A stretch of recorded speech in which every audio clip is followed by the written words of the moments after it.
ఉమ్మనీరు తగ్గడానికి కారణాలు ఏంటి?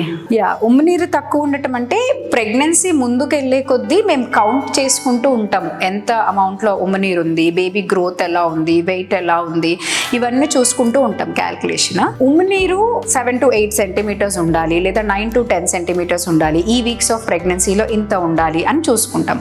అంతకంటే తక్కువ ఉంది అంటే దాన్ని లో amniotic fluid అంటాం. We call it medically, the term is oligohydramnios. At the same time pregnancy 9th month కి వెళ్తున్న కొద్ది కూడా amniotic fluid లోవర్ అవుతూ ఉంటుంది. That is a natural mechanism. తగ్గిపోయింది పూర్తిగా, బాబోయ్ నాకు లాస్ట్ టైం 10 ఉంది, ఈసారి 9 ఉంది, ఈసారి 7 ఉంది, ఇలా భయపడకూడదు. స్కాన్ రిపోర్ట్స్ చూసుకుంటూ ఉండి, బికాస్ అది డాక్టర్ భయపడేది తక్కువ ఉందని చెబితేనే మీరు భయపడాలి. Don't compare it with the Google things and all, think that it is low. తక్కువ ఉంటే we will tell you before, ఎందుకు తక్కువ ఉంది, దీనికోసం ఇలా మేనేజ్మెంట్ చేసుకుందాము అని మేము చెప్తాం.